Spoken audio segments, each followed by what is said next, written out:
1988. More than 3 decades ago, we saw the very first glimpse of Marvel's superhero Thor on the screens. And it happened when the second iteration of The Incredible Hulk was released back in 1988. Famed actor Eric Allen reprised the role. Despite the first Hulk movie being a hit, the second one failed to wow the masses and wasn't as successful. Due to this, even though this TV movie was supposed to serve as a pilot for a proposed Thor TV series, similar to a Hulk one, it never went into production, since nobody was willing to take a leap of faith in a flopped character. How unfortunate.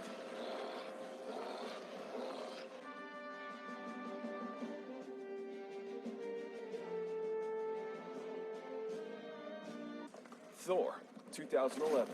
We had to wait for another 23 years before we saw the God of Thunder on the big screens again. Thor got its very own franchise in Marvel's third phase, but the initial reception to the movie was lukewarm, despite actor Chris Hemsworth doing an amazing job breathing new life into the character. Chris and his brother Liam Hemsworth were the last contenders for the part of Thor. Chris found it amusing, but he expressed no animosity toward Liam, admitting that he was rooting for him to earn the part. Acclaimed director Kenneth Branagh ended up choosing Chris in the end, and we are not complaining one bit.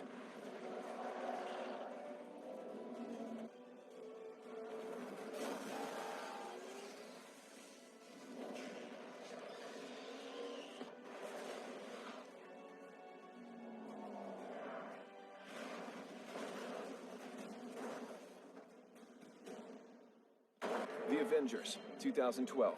Before we could witness another standalone Thor movie, we saw him feature in the iconic Marvel crossover movie The Avengers. The movie took the world by storm and was beloved by fans and critics alike, a major reason being Thor's charismatic performance in the film. You'll be shocked to hear that to maintain the physique he built up for the first Thor movie, Chris Hemsworth had to increase his food consumption by a lot, which included chicken breasts, salmon, steak, and eggs every day. Hemsworth stated that he had to ingest the equivalent of his body weight in protein grams, and we can clearly see where all that food went. Truly the body of an Asgardian god.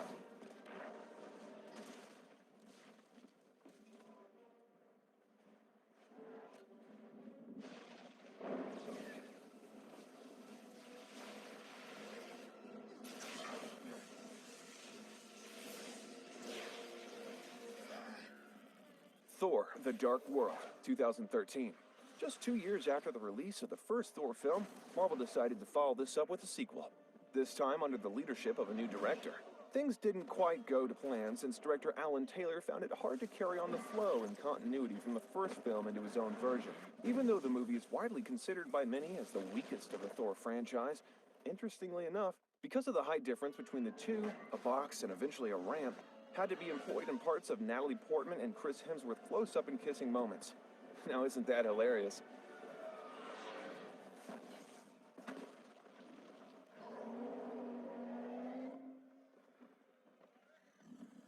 Hello?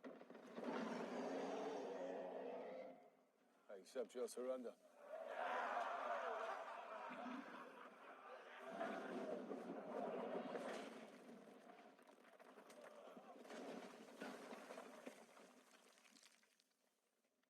Anyone else?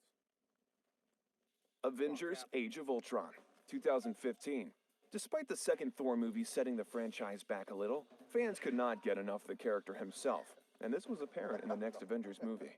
The movie could not live up to the hype of its predecessor and failed to bring the same kind of commercial and critical success, but Thor continued to impress throughout. Not known by many people, it wasn't just the fans who were in awe of Thor, but the writer of the movie as well. Chris Hemsworth was Aaron Taylor Johnson's favorite superhero from the Avengers after making quite an impression on him from the previous movies. That's what we call a true superhero.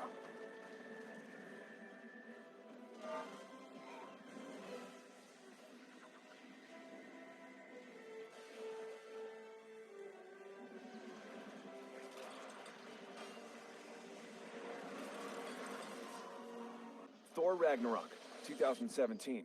2017 saw renowned director Taika Waititi taking over the helms of the Thor franchise, and he took it in a completely different direction, preferring to give it a lighthearted touch and bright color palettes.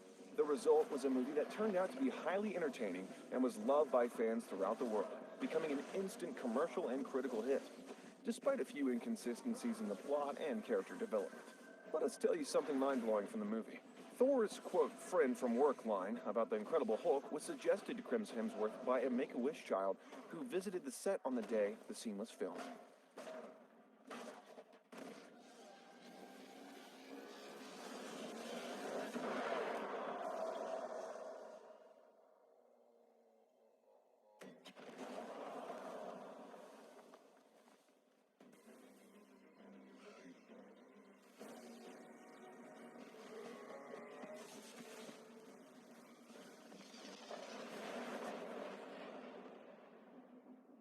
Avengers Infinity War, 2018.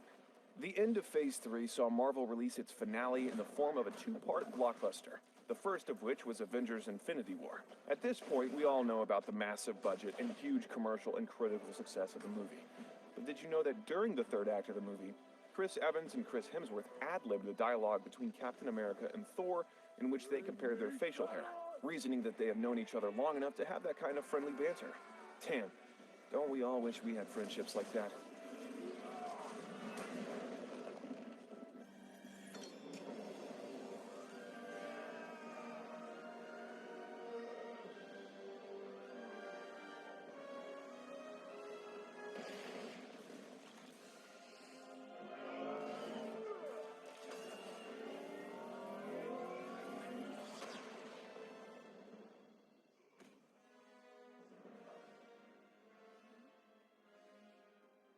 Avengers Endgame, 2019. The final movie of Marvel's third chapter was released towards the end of the decade and delivered on the hype the franchise had built around it for over a decade.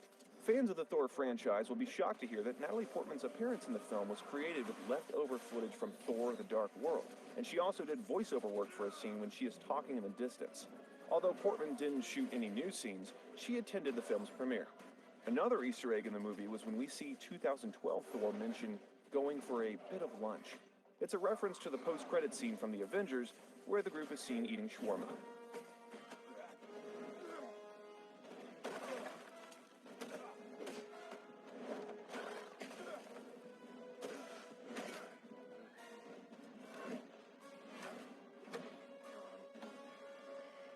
Thor: Love and Thunder, 2022. Great news for all you Thor fans out there. Thor is coming back to the big screens this year, and it is going to be even bigger and better than the previous ones, but with a few interesting twists. Christian Bale playing the villainous god Gore in this movie is just the tip of the iceberg. There's more. This movie marks Natalie Portman's official return to the Marvel Cinematic Universe as Jane Foster. This was officially confirmed at the 2019 San Diego Comic-Con when Portman walked on stage and director Taika Waititi handed her a Mjolnir prop, also confirming that Jane would become the mighty Thor in this film. We cannot wait to see her